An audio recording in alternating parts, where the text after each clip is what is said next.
یہ جب سے یہ حکومت آئی ہے PDM-1 جب آئی تھی اپریل 2022 میں، اس کو تقریباً 3.5 سال ہو گئے۔ 3.5 سال کی کارکردگی کا ایک تھوڑا سا جائزہ لیں گے اور کہاں پاکستان کھڑا ہے اس وقت، اور 3.5 سال میں پاکستان کے عوام نے کیا حاصل کیا اور پاکستان کی اشرافیہ نے کیا حاصل کیا، کیونکہ ایک بہت بڑا فرق ہے جس کی نشاندہی کرنا بار بار لازمی ہے کہ پاکستان میں جب معیشت کی بات کی جاتی ہے تو آوازیں جب آتی ہیں کہ پاکستان کی بڑی زبردست ہوگی معیشت، تو اس کی طرف سے آتی ہے، اشرافیہ کی طرف سے آتی ہے، جنہوں نے بھر کے پیسے بنائے ہیں، جو آج بھی پیسے بنا رہے ہیں، جو اگلے ہفتے بھی بنائیں گے، اور اتنے کہ کبھی تاریخ میں نہیں بنائے تھے، اور میں تھوڑی سی ایگزامپلز بھی دوں گا اس کی۔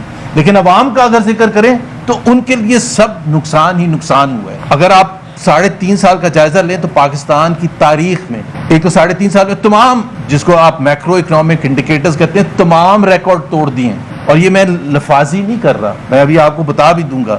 ریکارڈ توڑنے کا مطلب اچھائی کی طرف نہیں ہے، برائی کی طرف ہے۔ پاکستان نے کبھی 38% مہنگائی نہیں دیکھی تھی، جو 3.5 سال میں پہلی دفعہ دیکھی، اور 38% جس کو کہتے ہیں کنزیومر پرائس انڈیکس، اگر جو عوام کے لیے زیادہ جس سے اثر ہوتا ہے سینسٹیو SPI، وہ 50%، کوئی سوچ بھی نہیں سکتا تھا، خواب میں بھی نہیں آ سکتا تھا کہ پاکستان میں کبھی اتنی مہنگائی ہوگی، اور اس کا جواب بھی آئے گا حکومت کی طرف سے کہ دیکھیں جی اب کتنی کم ہوگی۔ لیکن 2022، 2023، 2024 میں جو مہنگائی نے پاکستان کے عوام پر ظلم کیا، جو ان کے لیے تباہی آئی ہے معیشت کے حوالے سے، لوگوں نے اپنی جائیدادیں بیچ دی، middle class lower middle class ہو گئی، اور اسی کی وجہ سے اگر ہم دیکھیں کہ پاکستان کی تاریخ کبھی بھی 45% لوگ غربت کی لکیر سے نیچے نہیں گئے تھے، کبھی بھی 45%، یعنی کہ 11.25 کروڑ عوام جو ہیں غربت کی لکیر سے نیچے ہیں، جن کو 2 وقت کی روٹی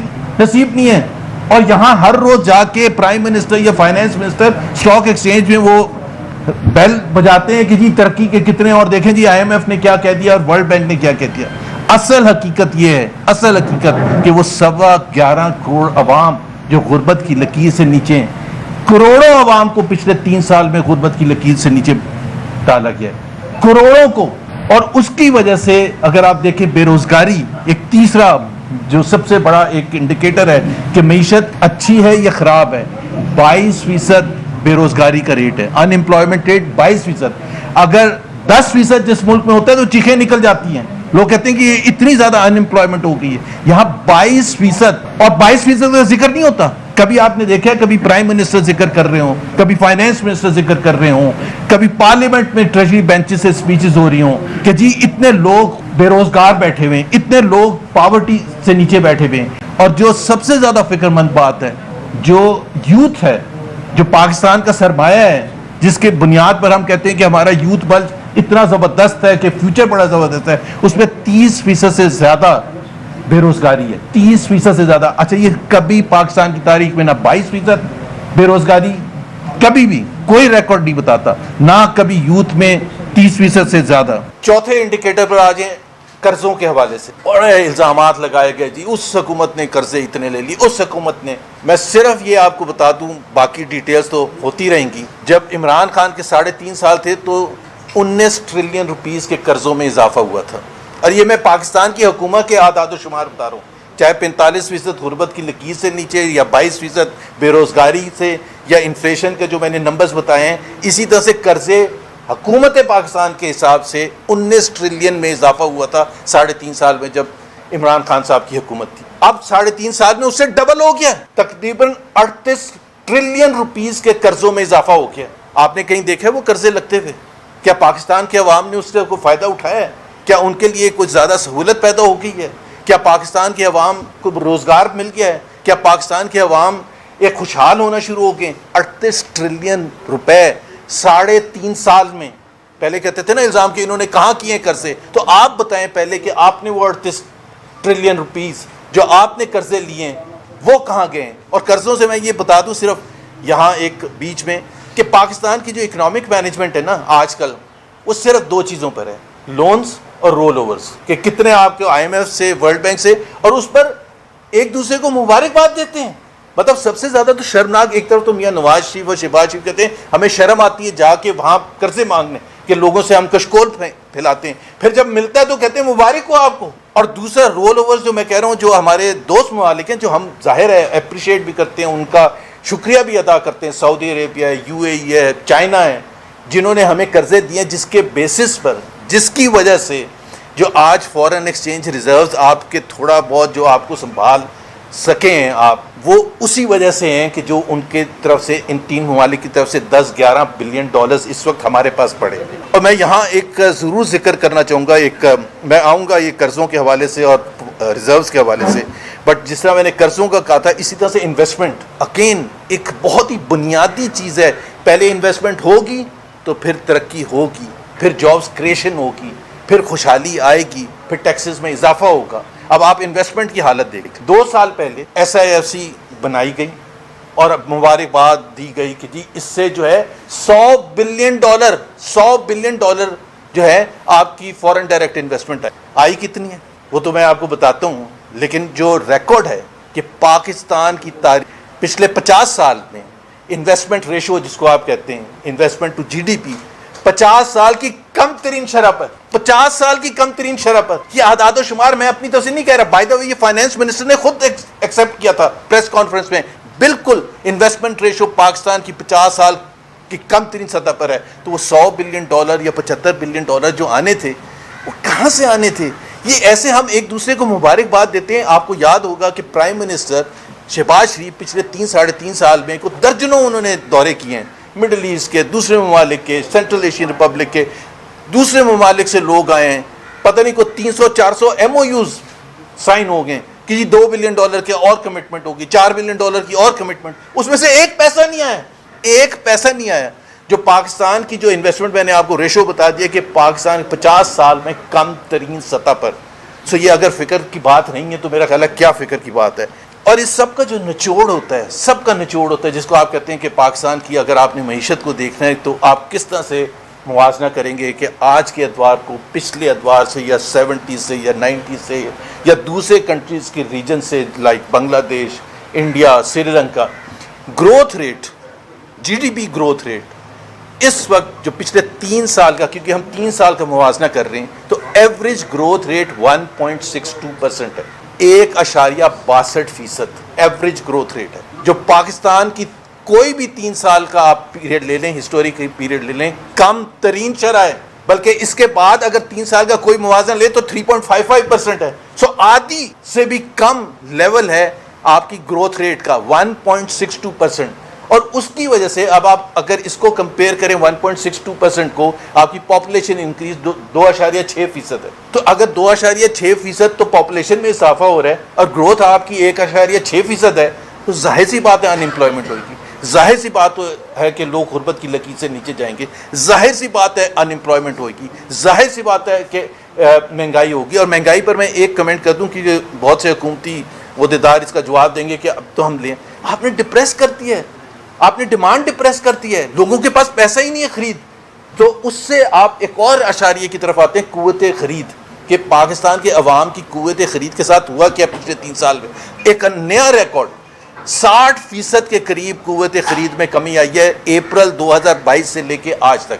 اور پھر میں آپ کو ذکر کر دوں، یہ میرے اعداد و شمار نہیں ہیں، یہ حکومت پاکستان کے اعداد و شمار ہے. جس کی تنخواہ 50,000 روپے تھی اپریل 2022 میں، اس کی قوت خرید آج 20,800 روپے. اب آپ ذرا ڈفرنس دیکھیں کہ اس کو آپ نے اگر وہ بھی 50,000 کما رہا ہے، کیونکہ بہت سے تو وہ 50,000 کمانے والے ان امپلائڈ ہو چکے، لیکن اگر کوئی بچا ہے تو اس کی آپ حالت دیکھ لیں کہ وہ 20,800 کے برابر ہے آج کا جو اس وقت کا 50,000 روپے تھا. آپ نے جس کو پرچیزنگ پاور کہتے ہیں یا قوت خرید کہتے ہیں، اس میں آپ نے جو تباہی کی ہے. اور ایک جو بہت ہی لازمی جز ہے جس پر سب سے کم بات ہوتی ہے، حکومتی نمائندہ تو کبھی نہیں کوئی کرتا، اور یہ افسوسناک بات ہے کہ جس کو آپ کہتے ہیں ہیومن ڈیولپمنٹ انڈیکس، جس سے خوشحالی پتہ چلتی ہے، عوام کی جو خوشحالی ہے یا ویلفیئر اس سے پتہ چلتی ہے، جس میں تعلیم، صحت، صاف پینے کا پانی اور دوسرے جو بیسک چیزیں ہیں یا علاج. اب پاکستان کا اگر آپ HDI دیکھیں، ہیومن ڈیولپمنٹ انڈیکس، پچھلے 3 سال میں بتدریج خراب سے خراب ہوتا چلا گیا. آج اس کی جو پوزیشن ہے 168 ان دا ورلڈ.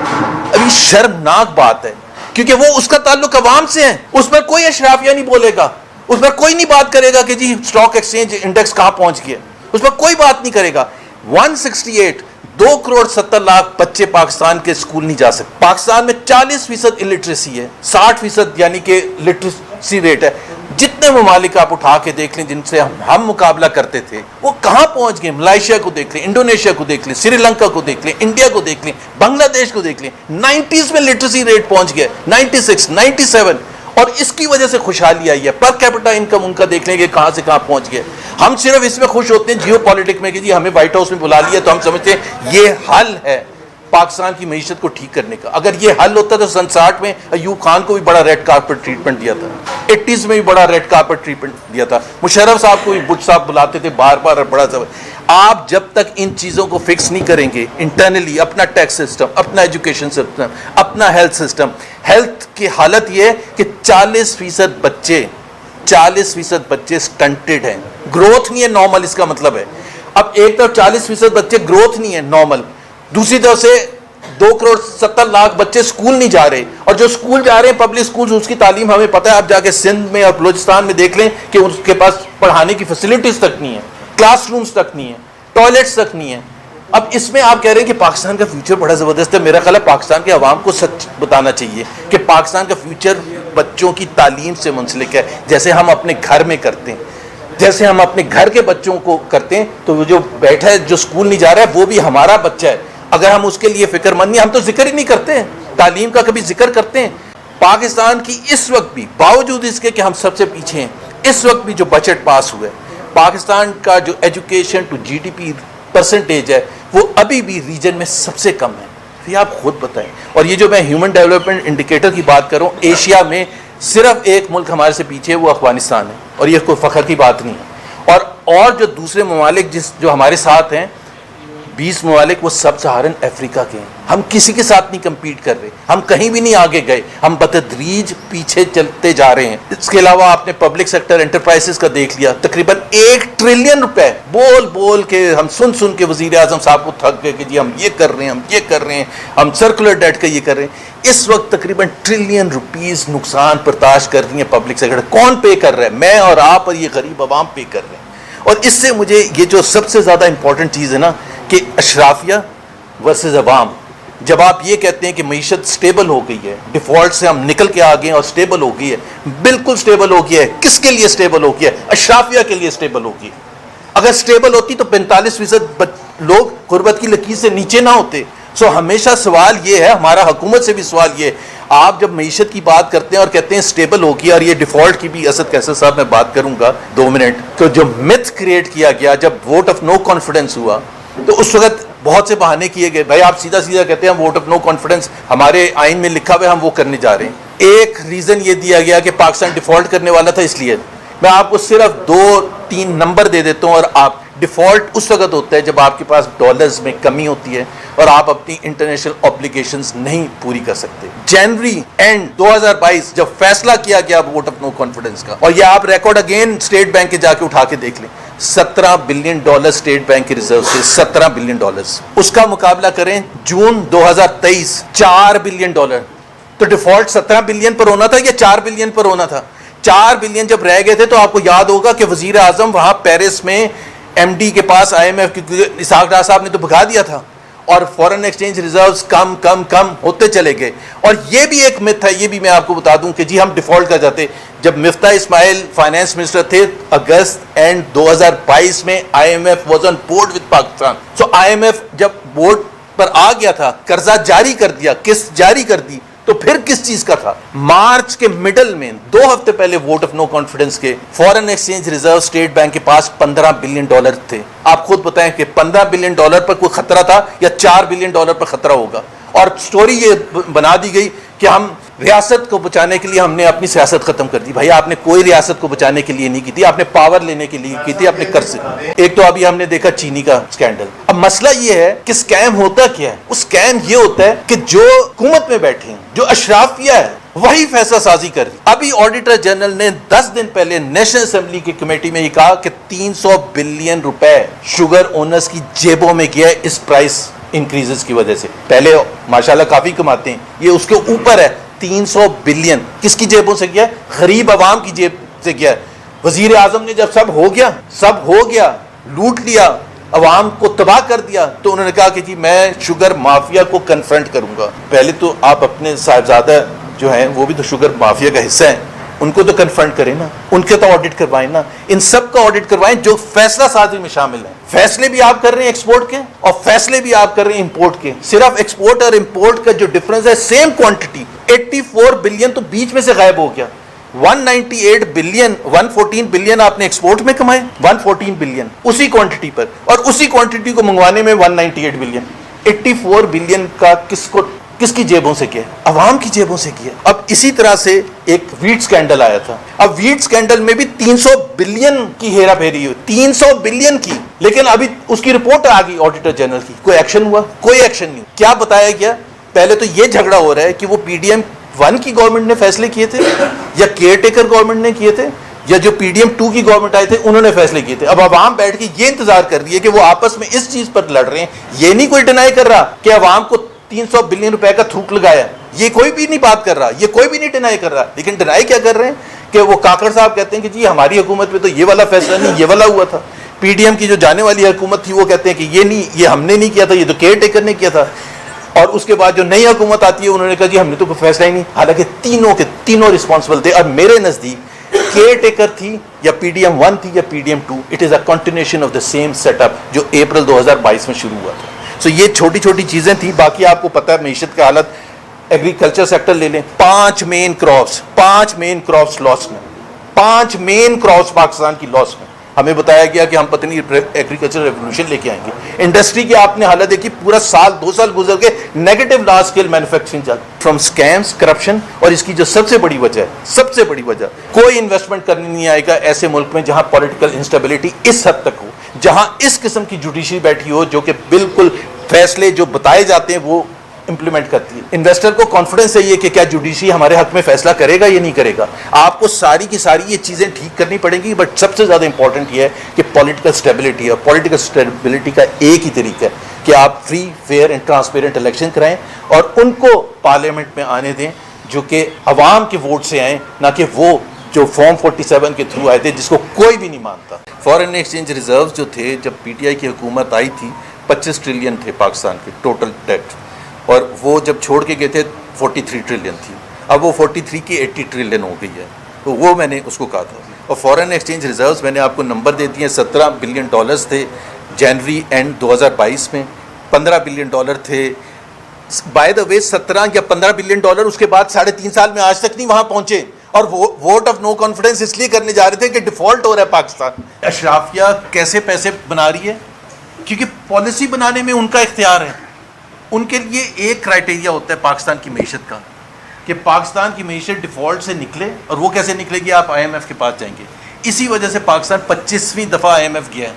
اگر آئی ایم ایف علاج ہوتا پاکستان کے عوام کی بہتری کا تو پھر آپ کو 25 دفعہ نہ جانا پڑتا. مجھے ایک کوئی اور دوسرا ملک بتا دیں جو 25 دفعہ گیا ہے. سو آئی ایم ایف کے لیے بڑا, پاکستان کے عوام پالیسی میکرز کے لیے بڑا آسان ہے.